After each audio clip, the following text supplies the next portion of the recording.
Today on the Borum Forum, we discuss DACA, Kamala Harris's tweets, David Horsey at the LA Times, and we even got into some Alec Baldwin buffoonery.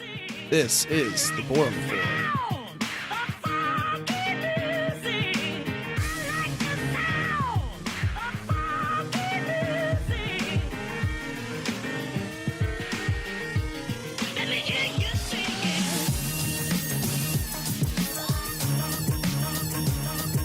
Thanks for tuning into the Saturday edition of the Borum Forum, November 4th, 2017. I've got my brother with me, Patrick. Say hello. Hello, everyone. All right, today we're going to have a couple different things on the agenda. The first is actually LA Times writer David Dorsey. David wrote of Sarah Huckabee Sanders, and discussed her appearance as being slightly chunky soccer mom who organizes snacks for kids' games. That's disgusting. First of all, it's just, I don't know. I think it's wrong, but hang on. It's disgraceful. He's a multi-award winning writer. Okay. He's not a reporter, because clearly he's not reporting anything of any merit, but his opinion is on people's looks. And that's what I'm focused on here today. This would have been deemed body shaming if he were a conservative. If he were somebody that was looking at this woman and making really nasty remarks about her, and he was a conservative speaker, he would have been chastised for body shaming. But since he's openly a Democrat and openly hates the president, whatever he says is okay, and that flies. If it was against Trump, it would have been fine. Half or so of these Democrats that are listening to this and are reading his posts are either silently supportive of what he said, and I guess in that kind of rhetoric too, or the other half is quietly agreeing with the condemnation that the right is giving him. And I just think I'm kind of in the middle. I kind of want to think that on this issue particularly, David Horsey's an ass. He's a horsey's ass. I don't think that it's fair that he comes out and says that about Sarah Huckabee Sanders. I think she's doing a great job. I like her. I think she's in the right role. But I don't think that it's necessarily on her responsibility to fend off attack after attack. And as it goes for David Horsey, I think he's an ass. Also, I looked up this dude. I tweeted about this guy. He's got the worst hair ever. Worse than what people want to make fun of Trump for. Like, this guy's hair is awful. Looks like he's wearing a backwards toupee. Am I right? Oh, yeah. He looks like he smoked 1 billion cigarettes, which he should quit and switch to something different by now. And he just, I don't know, he looks like a leather bag. His teeth are all yellow. His hair is like, should be white, but it's kind of more yellow because he smokes. That much is clear. I think it's really funny too, because he's trying to condemn this soccer mom look, the soccer mom, little chunky type of woman, as being stupid, as if that's not so many Americans. And this is why the left alienates so many conservatives. It's because they use this type of condemnation. Well, he's looking down on someone who plays a role in a middle American society. Right. He's comparing, how peasantly of you, how crappy of you to look, not razor thin. Now, by the way, this would have been seen as a totally free speech supported issue. And personally, I believe that his opinion should be shared, though I mean, it's not hate speech, but it would be considered an attack on women if it were anyone on the right. And I think, too, it makes a fact to say that Sarah Huckabee Sanders is conservative. And if she was a liberal, if that was Obama's administration, it would immediately have been, you're fired, no more articles from you. Right. Well, I don't know. What I want to say was his opinion should be shared. And I believe that he has the right to tweet that opinion. I think he has the right to even voice that opinion, verbally or publicly in a statement. But I don't think it should show up in his writing. I don't think it should show up in his professional reporting, if that's what he's claiming he's doing, because he's a multi-award winner, Pulitzer winner. I don't think it's fair that he be, put on a pedestal of actually reporting on facts when he's sharing his subjective opinion. Yeah, you're completely right. Well, I also think that his opinion shouldn't be considered credible at the same time. So he's allowed to share it. He's allowed to give us his opinion. I don't think it's worth anything. But he's allowed to share it, and we don't have to pay it any mind at the same time. It's not credible because look at him. Like, look at this guy. I want everyone to go and look at David Horsey's picture. If you need help, you can just find it on my Twitter feed. But he looks awful. I think he needs another minute in the mirror before he starts taking shots at people with actual clout in the media, namely Sarah Huckabee Sanders, of all people. Yeah, because I'm a conservative. I love Sarah Huckabee Sanders. I think she is exactly like kind of that, that mom that kind of doesn't take that crap. And okay, if she's going to be a soccer mom, great. We need more soccer moms in the government. Our government is run by a bunch of jackwagons. Right. Well, I think it's also nice that when asked a silly question, or when somebody tries to put a hole in something that she's already said, or tries to drag up or dig up a question relating to something that they've already discussed and covered, she just tells them flat out, no, we're not talking about that. We've already discussed it. And, we got to give her credit for that. She's fending off, a rabid group of reporters who, quite honestly, whether or not they've ever been called fake news by the president, they're certainly still out for blood in President Trump. At the very least, to them, if they're not against him, they at least consider him easy target. Yeah, and at the same thing goes is, you know, these groups like Antifa, these groups like the SJWs on the internet, they're such a small minority. And this guy, This is my brother, by the way. What is his name again? Who? This LA Times writer. Oh, David Horsey. Yeah, this guy he belongs to a very small group. And for someone like Sarah Huckabee Sanders, she takes these questions from these extreme far lefties. Right. She doesn't give it any attention. No. Because it doesn't need attention. It's not news, and it's something you just scroll past and laugh at. Well, that's what's interesting is that the LA Times is a news organization, but they are employing this guy who happens to be, reporting factually that Sarah Huckabee Sanders looks slightly chunky, like a soccer mom, like someone who would organize kids' snacks. I mean, it's all very funny, but he's not on Comedy Central roasts. He's on the LA Times, and this isn't even. What merit does this have in his reporting? What does this serve other than to mock and make fun of and to body? I mean, it is shameful, but it's more shameful for him to have done it and ruined his reputation if he had any. Now, I went back and looked at a lot of his work. It's pretty in line with what he would be writing. It's just the first time that he's really stepped in it nationally, I think. Yeah, this type of reporting belongs in Teen Vogue. Right. It's yellow journalism. And it's just coward. It's funny to see it come on my timeline. Yellow and journalism. It gives me a good chuckle. So thank you. Cowardice news. Yeah. Right. Well, okay, here we go. The next thing I want to talk about, what else happened this week? Alec Baldwin graciously coming forward with shocking revelations that he'd possibly bullied women in his past. Okay, this is from the statement that he had published saying, I have overlooked women. I have underestimated women. Not as a rule, but from time to time, I've done what a lot of men do, which is ... When you don't treat women the same way you treat men, you don't. Okay, now presumably they've omitted the part of the line where he says, which is, when you don't respect women like you respect men, comma, you don't treat them the same. Okay, that would be what he's talking about. I think he's openly admitting before someone else makes accusations against him that he's done this.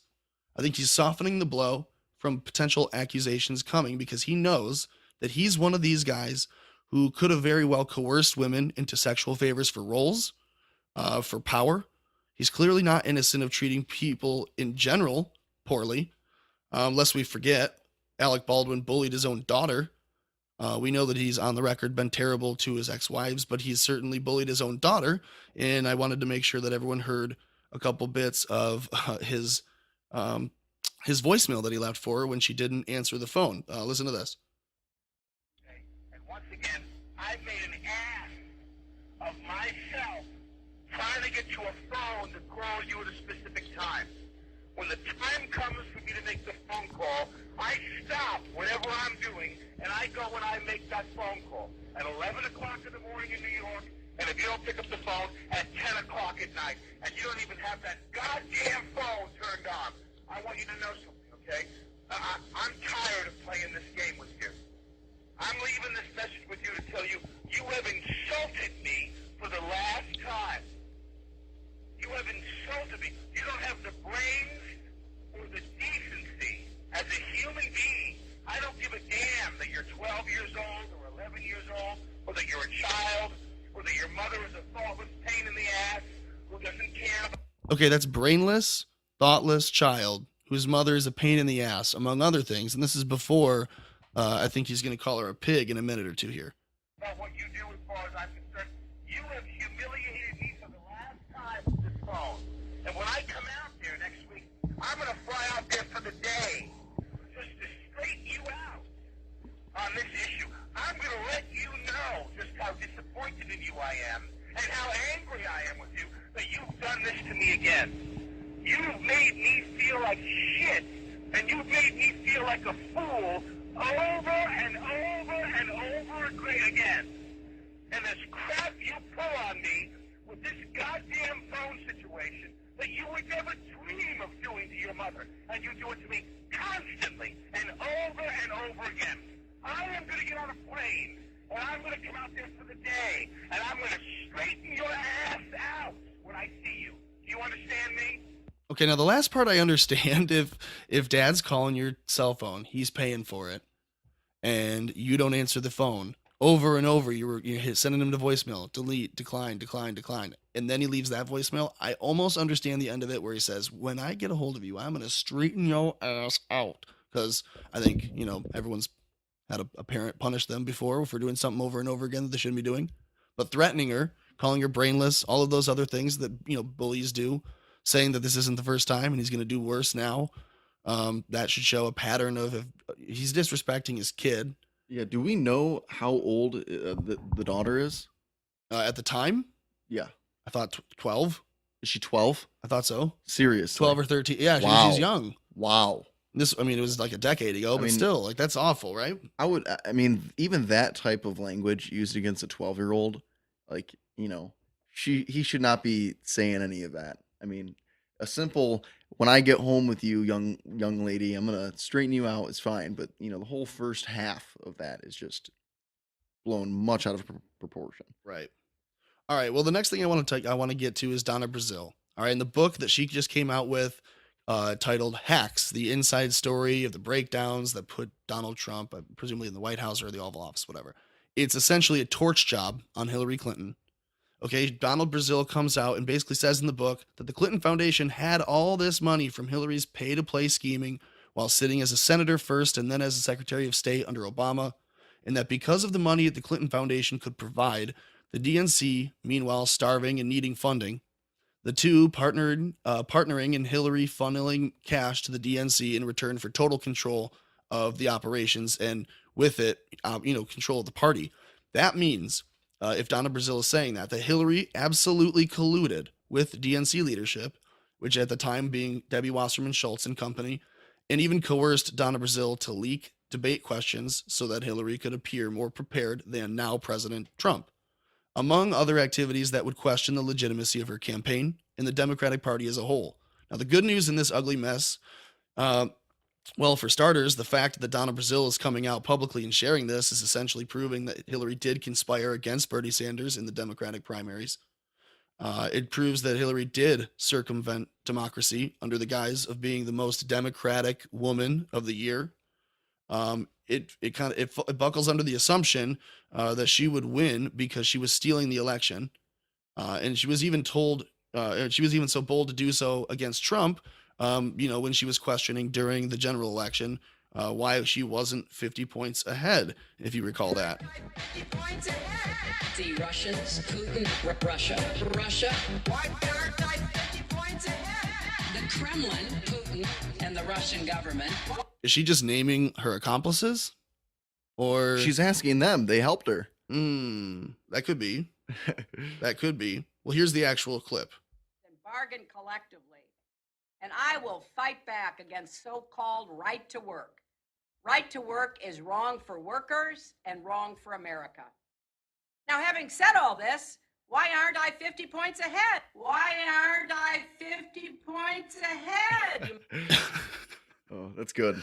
I love it. Well, Donna Brazile's revelations also point to Hillary's lies over whether or not she knew about the dossier being faked by Russian agents in her propaganda manufacturing company, Fusion GPS, which is itself a whole other issue, but that Hillary used the purchased dossier in collaboration with rhinos in Congress to discredit Trump from the Republican Party. So it's pretty clear that she's guilty of collusion. But while that's not a crime, she's certainly guilty of conspiracy against the American people. Okay, she's certainly guilty of treason. Hillary Clinton is as guilty as they come. It's disgraceful that our law enforcement and that it's disgraceful to our law enforcement that Attorney General Jeff Sessions did not issue already a call for a full investigation of Hillary Rodham Clinton or the Clinton Foundation I mean, it should have been done day one. or the DNC. Should have been done day one. And specifically forcing the FBI to do their own investigation, to not just take the word of the Clinton Foundation's private data forensics contractor to inform the FBI of, quote, Russian hacking that they had experienced. There's nothing to back that up except for the word of a Clinton party. So she's providing her own evidence. That's where that claim comes from, by the way. The 17 different intelligence offices that were claimed that they were hacked, or rather that the FBI, the CIA, the NSA, everybody else that had come forward and corroborated the story of, hey, by the way, Hillary and the DNC were hacked. That turned out to have been based on a rumor that was started by a company that Hillary is paying to go over all of her own data and forensics. So instead of looking at that server and looking at those emails, they sent a subpoena for them. And 3 weeks later, she starts burning everything. She starts bleaching servers, emails, everything. Gets rid of 33,000 emails. Has 2 people sentenced to 5 years in prison from working within the DNC to burn paperwork and try to hide hard drives, which were found behind one girl's nightstand at her home. So that is corruption. That is collusion to me. And don't forget the bathroom server that, never happened. Correct. Well, go ahead. Tell us about it. Well, it didn't exist, right? She didn't know of any types of servers. And before, the election, Hillary Clinton didn't know about this dossier too. Right. Well, and that was her official statement a week or so ago, was that she didn't know anything about the dossier until it was already printed and published. And now it turns out that she had actually known about that for a long time, that she had helped pay for it, that she had helped manufacture it and determine what should go into it. And so, Michael Steele, thank you for that. Appreciate it a lot. You little, propaganda manufacturer. You genius. He's a Brit. You almost got away with it too, you sneaky butthole. Well, all of those 17 different intelligence offices were mimicking the same story provided to them by the Clinton Foundation's contractor and by extension, Hillary herself. Okay, she's been allowed to provide her own evidence in this investigation that should not be tolerated. Jeff Sessions, where the fuck are you? Meanwhile, Mueller's seemingly leading a witch hunt in disregarding any and all evidence. Maybe even helping to destroy evidence against Hillary, but I don't know. He could be in there mopping up after Hillary and Obama and Comey and you name it. But the fact that the Fusion GPS is involved with this at all just goes to show how hard these people want to win this election in the last year and lost to President Donald Trump. How these people want to run our government. They're partnering up with a commercial research and strategic intelligence firm out of Washington that, quote, conducts investigations and provides or creates research and strategic advice for businesses. Okay, that is Hillary's Oppo research and propaganda manufacturer, or at least one of them. Well, the Oppo research in and of itself is fine. Everyone does their own Oppo research. But to manufacture it is one thing. That's not even research now. The information is and the information's coming from the Russian government, presumably. Right, and so they have a fake news company going out and finding and reporting on and manufacturing evidence for stories that aren't true. It literally is the fake news factory. It's Santa's toy shop of fake news. So it's Hillary's fake news factory, hashtag fake news factory. I like that. That's good. Okay, well, Bowe Bergdahl is also a pretty big problem, and I know you know a lot about this, so I'm going to look to you for some supporting points here, Pat. But let's talk about Bowe Bergdahl. He's a disgraced deserter. He cost the American military 6 top task force members in trying to recover him after he walked off his post near Pakistani border, presumably went looking for ISIS, possibly to join. He was taken and held captive for 5 years and versus being allowed to pledge himself to them, obviously. When he gets back, he pleads guilty to desertion, among other things. And his only real defense was that he was mentally broken down over those 5 years and he needed to come home. Obama brokered a terrible trade deal, exchanging 5 known terrorists in U.S. custody back to ISIS for Bergdahl's life to be spared. We literally lost 6 of our own best men. additionally traded 5 killers, which each cost how many lives to capture exactly? Because if you're going to trade 5 of our terrorists that we've caught, you have to question on the missions that were run to get them, how many people were sacrificed in order to get that guy. Now we're giving him back. So there's additional loss of life there that we're not even really thinking about. And once he's in the U.S., Bowe Bergdahl is sentenced for multiple military crimes that he pled guilty to for a grand total of 0 years in prison. That's 0 time being served because the federal judge that sentences him didn't like that Donald Trump had made comments calling Bergdahl a loser and a traitor or something to that effect, which he would be correct about, by the way. But justice was not served because a judge didn't like the president and the traitor walks free among us. What do you think about that, Patrick? Well, yeah, what he did get was a slap on the wrist, and it's disgusting. Because anybody else in the military, you can ask the people that served with him. They said this guy was a loose cannon. He was crazy. He was, if anyone would do it, it'd be him, type of thing. It's very sad to see this, and it's so upsetting to see as a citizen that a judge is going against what should happen and against what is just, and furthering a political cause. Well, it's his belief, and he doesn't like Trump, that he thinks he's probably one of the, I mean, if he's a never Trumper, I don't know. But some of these people have to just relax and realize that they still have a job to do. If you don't like the president, you can't just take your position as a public figure and use it against the president. You still have to make sure that you're operating within the position that you've been given. And as a federal judge, he has the responsibility to protect everyone in the United States, to serve and to, as sometimes, sentence people, even when he doesn't personally agree. The fact is, he pled guilty, and now he needs to be sentenced an appropriate term. And it seems like there's just so much sentiment and more people doing anti-Trump things rather than standing for something of themselves. We have so many people that go, not my president, anti-Trump, whatever Trump wants to do, no good. Right. Regardless of whether it's good for the American people, this tax bill is good, and we've given so much leeway to the Democrats, which they don't need to do. Right. And they don't want to pass it. Well, I don't know. I don't know how to fix it. I just think in the case of Bowe Bergdahl specifically, I think there's a lot we could be doing more. I think, I saw a meme that says that, hey, Hillary, I heard that Bowe Bergdahl has information that could get you arrested because basically they're making a joke that Hillary would have him killed and that their problems would be solved. Well, Bergdahl came out as gay, so he's fine. It's cool. I saw that one too. It's cool. And I guess my point in even saying that was, I don't think it's fair to just assume that everyone in the justice community, or I guess I should say in the Department of Justice, I don't think it's fair to say that everyone there is supportive of this. I think there are probably 50-50 on people that say, what the fuck is going on here? I think there's a lot of people in the military that are pissed. And I think that is probably why you're seeing a huge upswell against this military judge, because otherwise you probably wouldn't have heard. I guess you probably still would have made news, that he got a 0-year sentence. But I think him walking away with a little bit of money in his pocket, I think him having a little chip on his shoulder and a target on his back might be a little bit better in the outcome of reality versus in the outcome of the Justice Department's eyes. Yeah, he got demoted to private, didn't even get a dishonorable discharge. He got demoted to private, and he had to part with some cash, which isn't even at a one lump sum fee. It's like a small amount over the next 10 years. And I think, well, sorry, I was just going to say, I read that he had also missed passing in the Coast Guard as early as like 3 weeks or 4 weeks. Within the first month of being in the Coast Guard, he had to drop out. And so this is a guy that people already kind of thought, like you'd said, this is going to be the guy that does something weird. He's the one, like everyone needs to watch out. He's a loose cannon.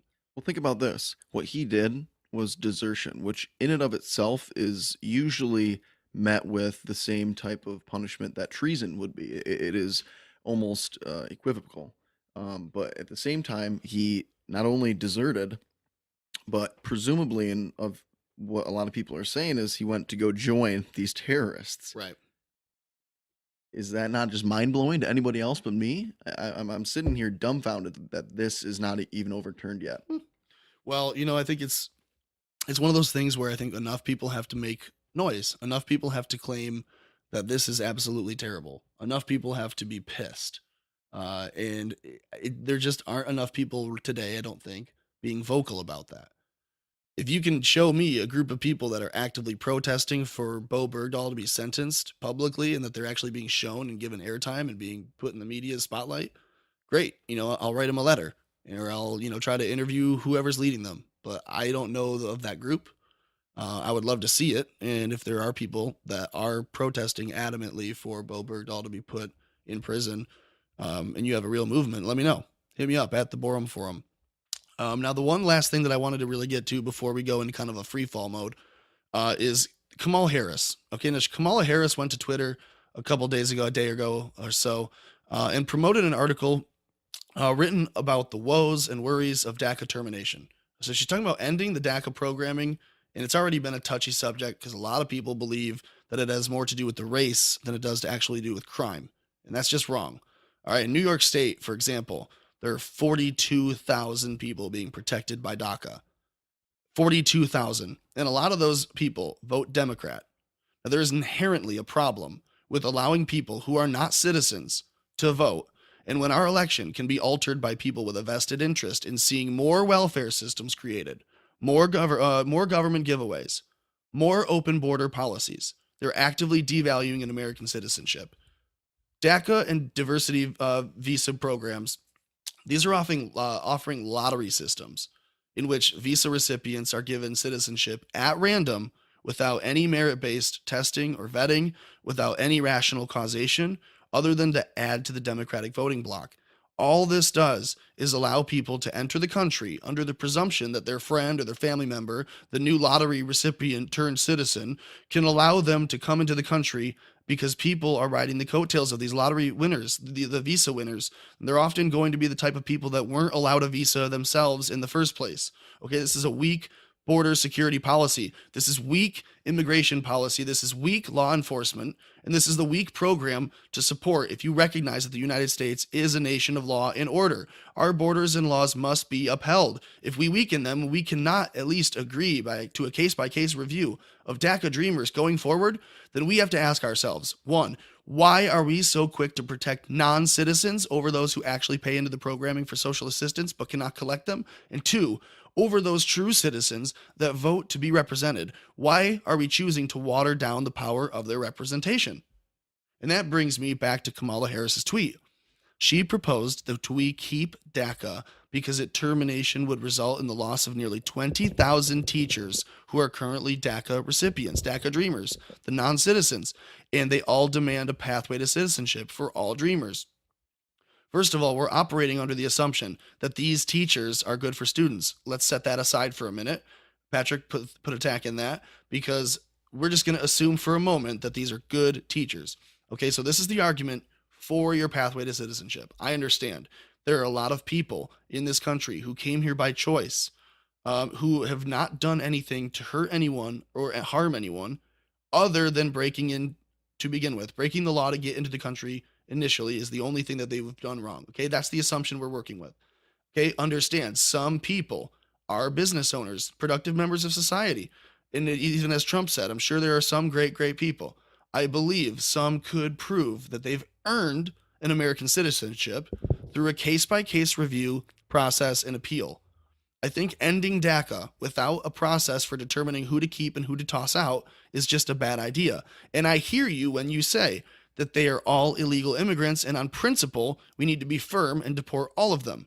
And the only issue with that is, for as big or small of a proportion of dreamers that there is, we ought to be able to recognize the good from the bad. And the kid that came into the U.S. when he was 5 illegally has worked here for his whole life to fit in as an American first. Well, I guess I think we should examine that carefully and on a case-by-case basis either deliver citizenship or deportation. Now, the bad idea is for all leftist organizations, all they want to do to print pro-immigrant propaganda, there will absolutely be a way for these dreamers to prove their worth. Okay, that's for them. We're throwing that out there because otherwise people will say that it's based inherently on race and that we're trying to kick every single good and well-intended person out of the United States as long as they weren't born here or came here illegally. I understand that there are people that have commit crimes and that have commit murder, that have commit rape, that have committed tons of atrocities, and they're here legally. they came here illegally but are now here staying under DACA. I also understand that there are some good. So how do we get rid of the bad without the good? We set up a way for them to prove that they're worthy of staying. If, however, they can't, under that review process, if they can't prove that they should stay and we determine that they must go, then that's the outcome. And that most of them, the most that they can do is be upset that they didn't come to the US legally in the first place. Okay, that's the only pathway to citizenship that anyone deserves, as far as I'm concerned. And they can file for citizenship that way. Come back when you're ready, when you filled out your paperwork, then we'll talk. Then we can discuss having you in. But because people pour into this country illegally and take advantage of not paying taxes, of abusing welfare programming, and etc., there are many more people applying for legal entry, visas, citizenship, and the like, and are available for application. But when illegal immigrants come in and we can't even make them leave legally, we're encouraging others to break in versus ask permission and come in legally. Now back to the last time, we're going to talk about the teachers. So let's assume now that the 20,000 illegal immigrant teachers in the American public school systems today are teaching about the American dream to their students. Okay, let's imagine that. Patrick, put on your thinking cap. That's what the dreamers are, right? From Chuck Schumer's point of view, these people are the definition of the American dream. So let's play out this ground ball and see if that holds any water. The teachers tell their students if they work hard and they come up from nothing, maybe not even being a citizen, in a country where you don't know anyone and you can't speak the language, that you can pull yourself up from your bootstraps and become somebody. Even one day, becoming a teacher, if you should so choose. That would be a great message for students to hear. But for the most part, that's not the messaging. The messaging should be to do it yourself. And I get that. If you're an illegal immigrant, you're going to come here and work on your own and be your own boss, do things your way. You can be successful or you can be poor.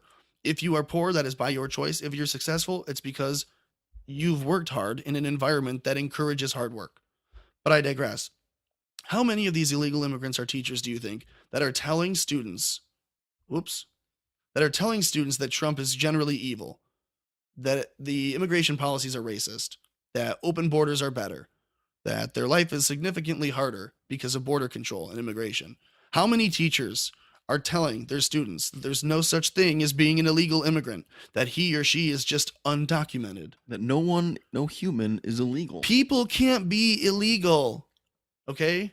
That's the opinion. I have a little bit of a critique with this public school system teacher business. Why are my public school dollars, my taxes, going to fund and pay paychecks of illegals? Okay, well, we're getting there. So the assumption that their messaging is good, okay? I understand that, but people can't be illegal, so that's what they would be telling your kids more often than not. They're going to be telling your kids where they need to go vote, how to go get registered to vote, and more often than not telling them that Trump is bad and who to vote for. The question I have on the whole issue, okay, the tweet by Kamala Harris, who obviously has a vested interest in pushing an anti-Trump agenda, considering that she's probably going to try to run against him in 2020. Okay, she continues to defend DACA. The new information to me, and hopefully this is news to everybody, that there are public figures, teachers, state and federal employees that are illegal immigrants. The question I have is, 6 months ago, every single leftist and Democrat was arguing that we should be punishing manufacturing, punishing the private sector, anyone who would hire an illegal immigrant. But that was also a time in which they were coming off of writing 8 years of immigration issues under Obama. Now we're saying that the government was hiring illegal immigrants under Obama. These are teachers that have been there for a while, after all. Okay, the assumption that their messaging is good is not a good assumption at all. We should not be keeping them on the payroll at all. This is entirely the reason that I suggest we have each recipient of Dreamer status on a case-by-case basis, and they must renew that status until they either earn full citizenship or otherwise get deported. This is the same reason I question what these 20,000 teachers actually tell their students, because they have a vested interest in lying to their students about the rule of law. Okay, we have an obligation to our society to produce educated and informed members for the future. And by that token, we have a responsibility to those future members of society that we be sure what they're being taught and informed is true, accurate, and lawful. There should be no reason a teacher would encourage students to break immigration law, nor should there be any place in American schools where teachers are openly calling for the disregard of border policies. And the fact that we have 20,000 illegal immigrant teachers proves that we're telling kids, at least by our policies and certainly by our actions, that we obviously ourselves don't take our border seriously. That we, the people, do not care about that rule of law. Because people who broke into the country are teaching their public school class, paid for by their taxes and paid for by their parents. What do you think, Pat? It is such a deconstruction and degradation of the culture that we've had the past 50 years that is just so sickening to be growing up in this world. I mean, I'm 20 and this is the crap on the TV. We're having illegal immigrants teach kids. We don't care to send them back. We say, oh, well, who cares? Let's just let them be here. Let them exist. Yes. We have hashtag not my president. We have all of these just atrocities happen and people think it's cool. Yes. And I'm so sick of the liberal BS. And the reason why liberals and the Democrats really just want all these immigrants here is because soon they'll have children. Their children will be natural citizens and they'll vote Democrat. Preach. It's without the Democratic Party, without immigration, the Democratic Party is nothing. Yes. And the Republicans would win, and they know it. They're creating a Democratic voting bloc. It's what they did in 1920s with racketeering in Chicago and New York and the rent. That's a whole separate Well, the rent thing. is, I believe, as they say, the rent is too damn high. It was. It still is. I believe it might be. All right. Well, I think it's probably time to get to, I guess the final thing that we'll do on all of these is go to the mail. We ask that people would send suggestions or recommendations or any of their direct mail to @TheBorumForum on Twitter. And we've got some things to talk about. So I want to get to that right away. Let me pull this up here. Okay. So Tammy Spencer writes, and this is @SpencerForTrump16. She says, I'm sad to see the media fade out into nothing concerning the Vegas massacre. There are so many videos from folks online showing that there were multiple shooters, and yet the media still pushes it was one man. Well, that's a good point that the media did fade away on the issue. Now, I don't know if the video evidence that was put out was conclusive that there was a second shooter on the 10th floor of the Mandalay Bay, because I'm pretty sure what they had discovered was that there was a strobe light that had been going on all night. But what I do know is that audio from the videos that were taken at the event look and sound an awful lot like there are multiple guns being fired at the same time, and seemingly from a different distance or from a different place. It is obviously hard to say that that's what you can tell on a video because you're only getting one sound source when you're watching a video. But when you listen to the sounds of the pops, they don't even sound like they're coming from, one is more clear and one is more distant. We also have a lot of different video, first-hand reporting, eyewitness accounts of the Bellagio, almost a mile up the strip, being shut down for a while. People hiding out in the bar and in the lobby because of a shooting. There's a cab driver video with gunshots popping right on top of her while she's pulling around at the Bellagio. So I agree with Tammy Spencer @SpencerForTrump16. I agree. I think that it's weird. I don't know why. And I know that the FBI has announced that they're no longer releasing any new information on the case, which really just begs the question for me, is this kind of the transparency that we're expecting in our investigation bureau in the future? And so I appreciate that info, that input and that information, Tammy. Thank you. Patrick, do you have any final thoughts on that one? Yeah, there's a lot of smoke. There's a lot of conflicting evidence. There's a lot of stuff that when you look at it, you say, well, that's got to be two guns. There's got to be a couple gunmen. And there's just a lot of evidence that seems to contradict itself. So I'm not saying that, there's some huge conspiracy behind it all. I just need answers, and I need, let's put Robert Mueller to good use and have him investigate that. Absolutely. Yeah. And you know what?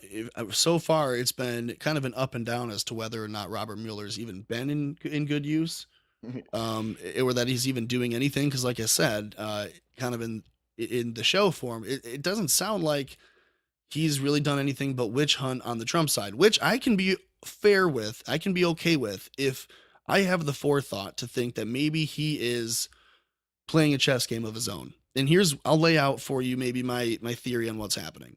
If Mueller is told by the left, by people that he's worked with, by Comey, by Obama, by Hillary, by everyone else who he's worked with in the past and knows can be crony, and knows can be corrupt, knows can be evil and twist things that go against America. He was around when Uranium One went through and it was all good. He's been around for Hillary's antics. He's on the inside, whether there are emails or not. No, he knows what's going on. And I think he has a kind of dog-like obedience. Now, I think he has the choice, Mueller does, when he was appointed special counsel, he has the chance to, because Obama's not in the office anymore, is to round him up. And he knew from being the inside man that Manafort being with Trump was his way to bridge them. And so I think Mueller's a smart guy. I think that Robert Mueller is first investigating Trump because that was why he was put there. It was to be the Russian probe, a special investigator, because Comey was fired. And it made it look like Trump was trying to cover his tracks. Now, Trump was just getting rid of an incompetent Comey.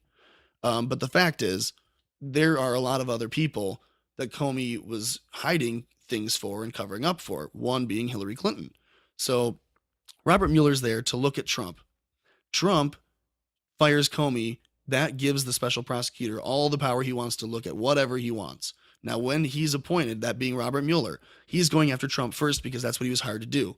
The problem is, as soon as he goes after Trump, he realizes there's nothing there. There's no collusion between Trump. There's a couple of misguided attempts by Papadopoulos, who I'm increasingly believing now daily that he's a mole. He's a plant by the Clinton Foundation to try to have someone that would immediately weaken fold, or he's since been paid off. He got hired.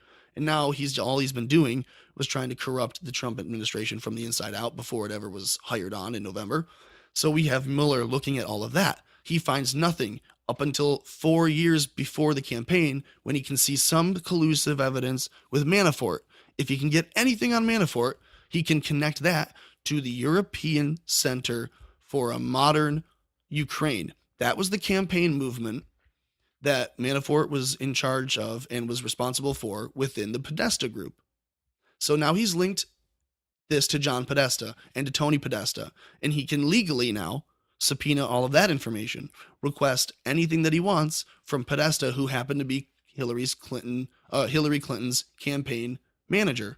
So I can see how a dog-like soldier like Mueller could be trying to connect these dots and legally, without getting his hands muddy, get into the truth of a true Hillary Clinton investigation by first investigating Podesta, by investigating Manafort, by claiming he's investigating Trump.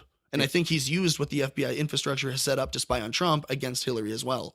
And if it happens, if that goes down the way that we would like it to go down, this would be a major political event. This would be Watergate times 3. This would be the biggest thing probably since the 60s, because I think this would be the first time that the people have actually taken the government back from the deep state, like the FBI, the CIA, people that can take out Kennedy and install LBJ.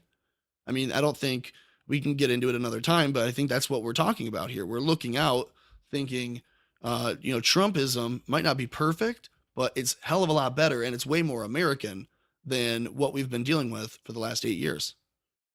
And that is broken. That's a broken America. We are trying to put ourselves back together every day. Well, Mueller can kind of either help Trump drain the swamp and kind of do it himself, because I think he's able to do that, or he can kind of roll over, probably make some money off of it, and just hope that the Democratic machine. Do you think that overtakes Mueller's going to Trump. roll over and try to make this a thing about him? No, I wouldn't say that. What I think is he can say, "Yup, a lot of smoke, no mirrors," not come out with anything about Hillary. It kind of fades into the rest. 2020 comes along, either Bernie Sanders or Kamala Harris run against Trump, and they'll win. Well, I don't like that idea at all. Me neither. But unfortunately, that's what it's probably. That's more plausible in my opinion. That's what Mueller does. He's a lifelong Democrat. Right. So for him to change his mind and kind of go against what he's been in, might be a stretch. But we're hoping. Right. Interesting. Well, I think there's a lot to talk about, and there's a lot more. Sorry, I was just scrolling. I guess I lost the other piece that we were going to talk about. That other piece of of mail. But we'll leave it at that. We'll keep it short. Yeah, It's a 45-minute show on Saturdays, and it's about 15 to 20 on Wednesdays. yeah. Before we let you go, just make sure you go follow at the Borum Forum on Twitter. Also, we're going to be starting a little bit of a YouTube channel, getting some more. All of our audio is going to be on there. We need audio. We need video. We're going to have capacity for a lot more content and a lot more viewage, content to view, things to see, clips that'll make it easier to listen to pieces. You'll have more and more opportunities to hear clips from guests who are in here for hours at a time. We can clip those up as well. So there's a lot to hear and to think. And that's why my brother Patrick is going to be helping do all of the production. Producer Pat, #producer Pat with me. Yeah, just make sure once we're working on getting a lot of content out there, just make sure you run over there and hit subscribe, hit some like buttons, make sure you share it with your friends, everybody you know. We're just going to be having a lot of fun, and hopefully you do too. This is a free speech platform. You've been listening to Tom and Pat. This has been the Borum Forum.